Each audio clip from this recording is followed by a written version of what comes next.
A long time ago in Israel, when the Philistines ruled, a special boy named Samson was born to a woman who had never been able to have children. An angel had come to her and told her that she would have a son. The angel said Samson would be a Nazirite, which means he was dedicated to God from birth. He had one rule: never cut his hair, because his long hair was the secret behind his incredible strength. As Samson grew up, he became famous for his super strength. One of his first amazing feats was fighting a big, scary lion with his bare hands. He tore it apart just like tearing a piece of paper. Everyone who heard about this was amazed. This showed everyone that he had a special power from God. Samson's life was full of adventures and some tough times. He often found himself battling against the Philistines, who were being really mean to the people of Israel, the Israelites. In one incredible fight, Samson was so angry that he picked up a jawbone of a donkey and used it to defeat 1,000 soldiers of the Philistine army. His strength was unbelievable, and everyone knew it was a gift from God. But Samson had a big problem that he didn't see coming. He fell deeply in love with a woman named Delilah. The Philistines found out and used Delilah to trick Samson. They wanted to know the secret behind his strength. Delilah tried many times to find out, and finally, Samson told her about his hair. He said that if his hair was ever cut, he would lose his strength.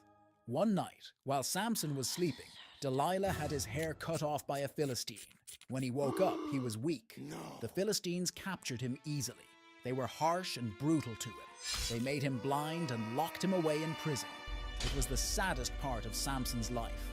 But in jail, Samson's hair started to grow back, and along with it, his strength was returning. In his final heroic moment, Samson was in a temple filled with Philistines. He prayed to God for strength one last time. With all his might, he pushed against the temple's huge pillars. The temple crashed down, destroying his enemies and himself too. Samson's life serves as a powerful lesson on the consequences of our choices and the unfailing strength of God, even in our weakest moments. In a land of ancient times, there was a man named Jonah. Known for his wisdom, but sometimes stubborn, he was about to face a great challenge. Jonah was very kind. People in the city came to him for help because he was wise and gave good advice. He loved talking to God and prayed a lot, showing he really cared about being good and kind. One sunny day, God spoke to Jonah. Jonah, you must go to Nineveh, a city lost in wickedness. They do not believe in me, and their evil ways have reached me. In 40 days I will destroy Nineveh, unless you change them. But Jonah was afraid and didn't want to go. Instead of going to Nineveh, Jonah boarded a ship to Tarshish, hoping to escape his daunting task. Out at sea, a fearsome storm erupted. The sailors, terrified, wondered who had brought this misfortune. Meanwhile, Jonah slept below deck, unaware of the danger. The sailors cast lots to find the cause of the storm, and the lot fell on Jonah. He confessed, "I am running from God's task. Throw me into the sea, and the storm will cease." Reluctantly, the sailors threw Jonah into the raging sea. Miraculously, the storm stopped. The sailors were awestruck and pledged to serve Jonah's God. In the deep, Jonah was swallowed by a giant whale. Inside, it was dark and damp, a strange room. Jonah prayed earnestly, realizing he could not hide from his duty. He promised to fulfill God's command if he was saved.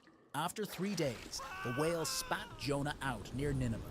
Jonah was thankful and knew it was time to complete his mission. Jonah walked through Nineveh, a city of people who were wicked and did not believe in God. He warned them, "In 40 days, Nineveh will be destroyed unless you change your ways." He told them all about the story of the ship and the whale.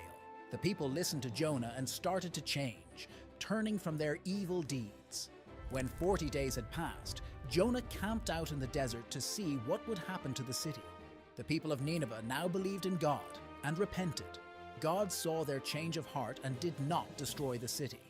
After Nineveh was saved, Jonah felt upset. He couldn't understand why God spared a city that had been so bad. God wanted to teach Jonah about caring. So God made a special plant grow to give Jonah shade from the hot sun. Jonah liked the plant a lot. But the next day, God let a worm eat the plant, and Jonah was very hot and unhappy. God asked Jonah, Do you care about the plant? Jonah said yes. God then said, You care about a plant, but I care about all the people in Nineveh, especially the children and animals. They made mistakes, but they deserve a chance to be better.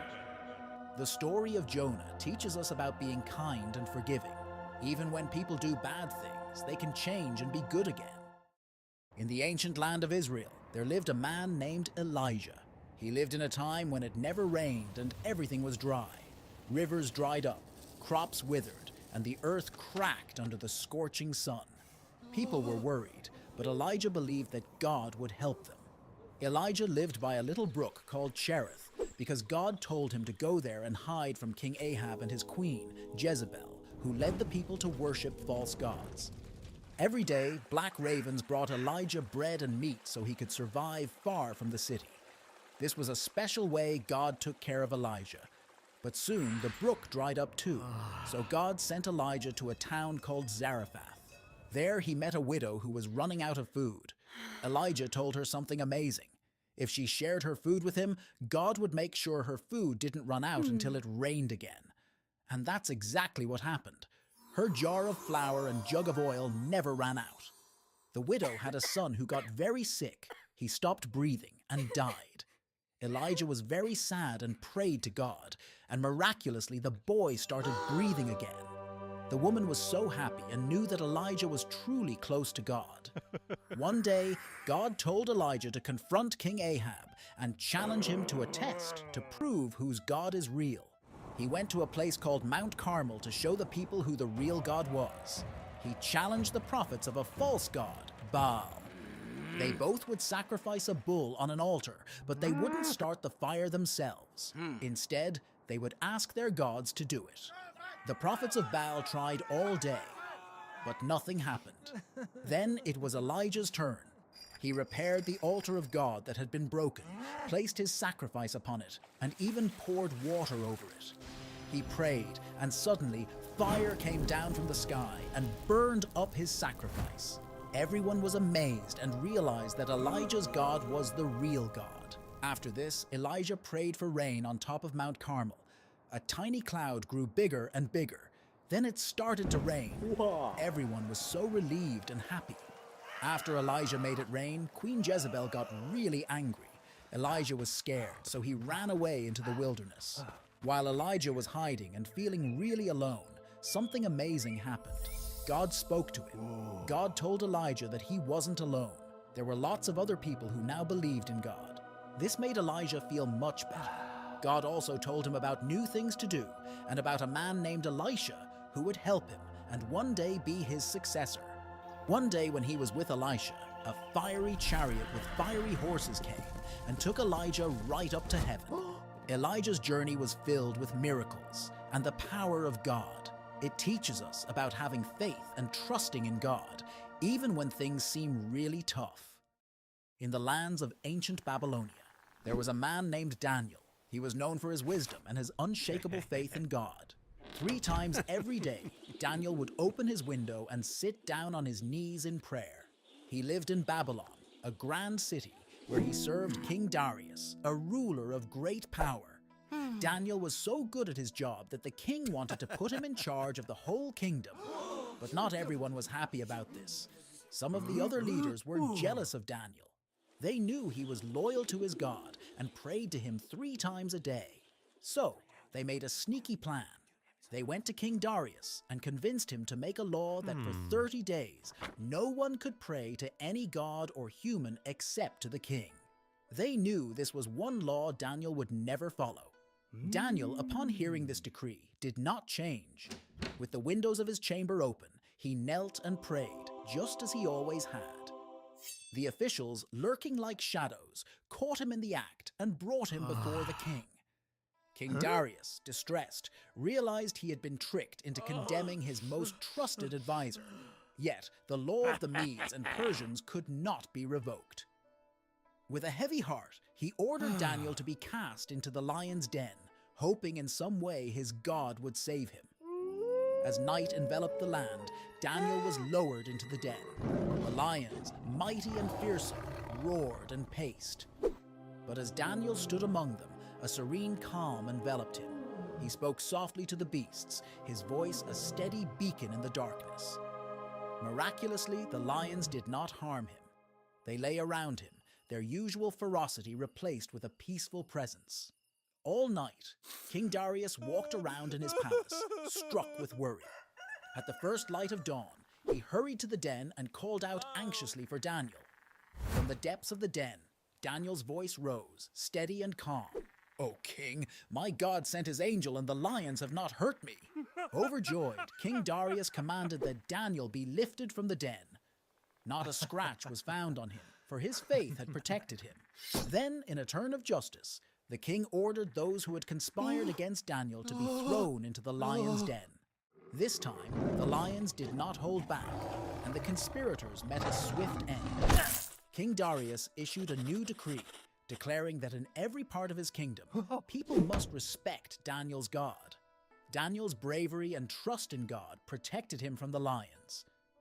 His story teaches us about staying true to our beliefs, even when it's hard, and how faith can bring us through the scariest times.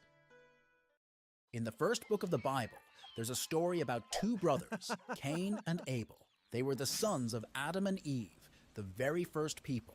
Cain, the older brother, was a farmer who grew crops, while Abel, the younger one, was a shepherd who took care of sheep. One day, both Cain and Abel decided to give gifts to God. Abel gave the best part of his sheep, and God was really happy with his gift. But Cain just gave some of his fruits, not the best ones, and God wasn't as pleased with his gift. Cain got really upset and jealous because God liked Abel's gift more. God saw that Cain was angry and tried to talk to him. God told Cain that if he did good things, he would be happy, but if he did bad things, then bad things would want to follow him. But Cain couldn't stop feeling jealous of Abel. One day, when they were out in a field, Cain's anger got out of control. He took a rock and threw it at Abel. It hit so hard that Abel died from the impact. When God asked Cain where Abel was, Cain said, "I don't know. Am I supposed to look after my brother all the time?" But God knew what had happened. God told Cain that because he had killed his brother, life would be really hard for him from now on. He wouldn't be able to grow crops anymore, and he would have to move away and live in a different place. Cain expressed his concern that his punishment was too great to bear, and that others might kill him for his deed. In response, God put a mark on Cain to protect him, so that no one who found him would harm him. Cain left and lived in a place called Nod, which was far away from his family. He had to leave because of the bad thing he did to his brother. The story of Cain and Abel teaches us a lot. It shows how being jealous and angry can lead to doing really hurtful things. It's a reminder that we should try to do our best and be happy for others, and not let bad feelings like jealousy take over. The story also shows that even when people do bad things, God still cares about them and wants to keep them safe. In the very beginning, before anything else existed, there was just God. Then God decided to create the world. The Bible tells us this amazing story in the book of Genesis. On the first day, God said, "Let there be light," and light appeared, separating day from night. God saw that the light was good.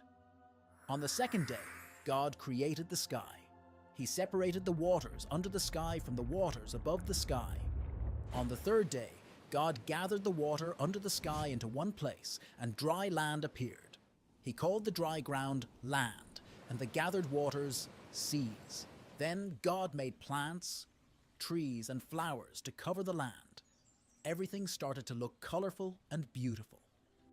On the fourth day, God created the sun to shine during the day, the moon and stars to light up the night. He set them in the sky to mark days, seasons, and years. On the fifth day, God filled the seas with fish and other water creatures.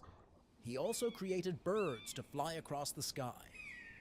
God saw how wonderful they were and told them to multiply and fill the seas and skies. On the sixth day, God made animals of all kinds to live on the land. There were big animals and small animals, wild animals and gentle ones. Then God did something very special. He created people, a man and a woman. He made them look like himself and gave them the whole world to take care of. He told them to look after the animals and the plants and to have children so that people would fill the earth. Finally, on the seventh day, God had finished his work of creation and he rested.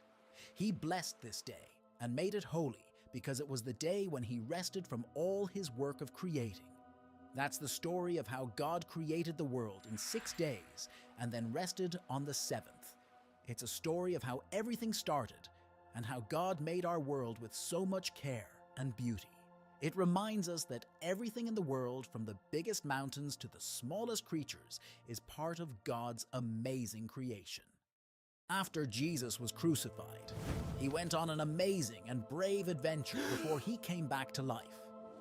This adventure was to a part of hell where good souls had been trapped and waited for rescue. Imagine hell like a giant, dark cave full of shadows and scary noises. The entrance was guarded by big, spooky gates with scary creatures and demons growling and prowling around. It was a place that seemed really frightening.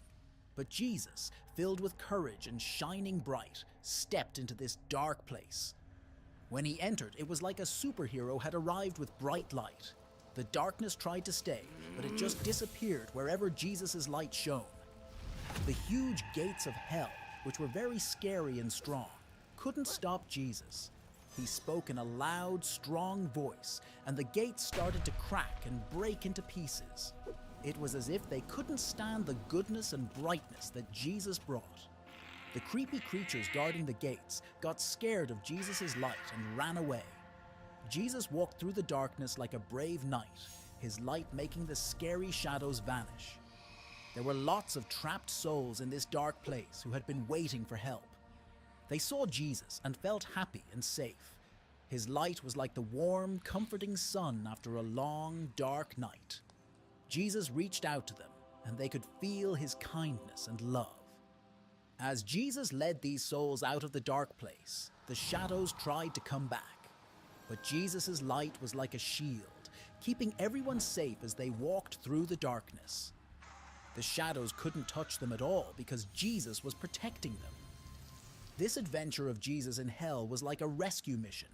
He was the hero, bringing light and hope to a place where nobody thought it was possible. It shows how brave and powerful Jesus is, and that he can bring happiness and light even to the darkest places. After this incredible journey, Jesus came back to life. We celebrate this when we talk about Easter. It's a time to remember how Jesus beat darkness and brought the chance for everyone to go to heaven. In the book of the Bible, there's a story about when Jesus meets the devil. After he was baptized, he went into a big, lonely desert to spend time alone. He wanted to pray and talk to God. Jesus stayed in the desert for 40 days and nights without eating anything, so he was very hungry. While Jesus was in the desert, something tricky happened. The devil, a bad spirit who tries to make people do wrong things, came to tempt Jesus. The devil knew Jesus was very hungry, so he said to Jesus, "If you are the Son of God, tell these stones to become bread." But Jesus knew it was wrong to use his power just to make himself comfortable. So he said, "It is written, people do not live on bread alone, but on every word that comes from the mouth of God." Then the devil took Jesus to the holy city Jerusalem and made him stand on the highest part of the temple. The devil said, "If you are the Son of God, throw yourself down, for it is written, He will command his angels concerning you, and they will lift you up in their hands, so that you will not strike your foot against a stone." But Jesus answered, "It is also written, do not put the Lord your God to the test." Finally, the devil took Jesus to a very high mountain and showed him all the kingdoms of the world and their splendor. The devil said, "I will give you all of this if you will kneel down and worship me." But Jesus said, "Go away, Satan, for it is written, worship the Lord your God and serve him only." After that, the devil left Jesus. Jesus had shown that he was stronger than any temptation. This story of Jesus being tempted in the desert teaches us that sometimes we have to face tough choices, but we can choose to do the right thing, even when it's hard. Jesus used God's words to help him make the right choices. It reminds us that when we know what is right and true, it can help us stand strong against any kind of temptation. In the ancient land of Judea, a special child named John was born. His birth was a miracle because his parents, Zechariah and Elizabeth, were very old and had never been able to have children. Before John was born, an angel appeared to Zechariah and told him that his son would have an important mission: to prepare the way for the Lord. As John grew up, he became different from others. He lived in the wilderness, away from the towns and cities. His clothes were made of camel's hair, and he wore a leather belt around his waist. His food was simple: locusts and wild honey he found in the desert. John started preaching to the people in the wilderness. He had a powerful voice that echoed through the desert, calling people to repent, which means to turn away from doing wrong things and to turn back to God. He baptized people in the Jordan River as a sign that they were changing their hearts and lives. People started talking about John. They hadn't seen anyone like him before. Some thought he might be the special savior, the Messiah that God had promised.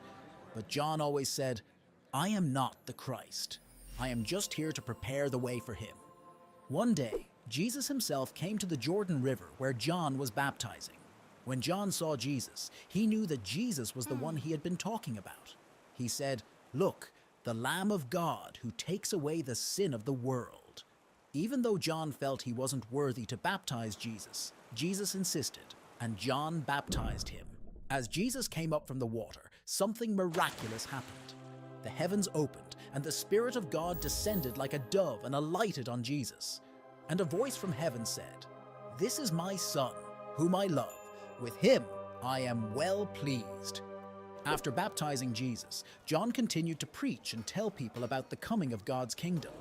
But not everyone liked what John was saying. He was honest and confronted people, including King Herod, when they were doing wrong things. This got John into trouble, and he was eventually arrested. John's life had a sad ending. At the request of Herod's daughter, urged on by her mother, Herodias, who didn't like John's criticisms, John was executed. John's role in the Bible teaches us about the importance of being brave and speaking the truth, even when it's hard. Long ago, in a land called Galilee, there lived a man named Jesus. He was a teacher who told people about God's love and how to live in ways that pleased God. Jesus became famous for his wisdom and the miracles he performed. People from all over came to listen to him speak. One day, Jesus saw a big crowd of people who had come to hear him. He decided to go up on a mountainside so that everyone could see and hear him well. His closest friends, called disciples, came too. This is where Jesus gave one of his most famous teachings, called the Sermon on the Mount. Jesus began his sermon with something called the Beatitudes. These were blessings he said to people who were often overlooked or having a hard time. He said things like, "Blessed are the poor in spirit, for theirs is the kingdom of heaven, and blessed are the meek, for they will inherit the earth." He was teaching that God cares for everyone, especially those who feel sad, left out, or are treated unfairly. Then Jesus talked about how important it was to love others, even our enemies. He said, instead of getting even with people who hurt us, we should be kind and forgive them. This was a new idea for many people because they were used to only being nice to their friends. Jesus also taught about being honest, about not worrying too much about things, and about how God provides what we need. He talked about the importance of not judging others and about treating people the way we want to be treated, which is called the Golden Rule. He said that loving God and loving other people are the most important commandments. He wanted people to understand that love is more important than just following rules. After Jesus finished his sermon, the people were amazed. They had never heard anyone teach like this before. Jesus' words were full of kindness, hope, and love. The Sermon on the Mount is still really important today. It teaches us how to be kind and good to each other. It shows us that being humble, caring, and loving is what makes us truly happy and brings us close to God.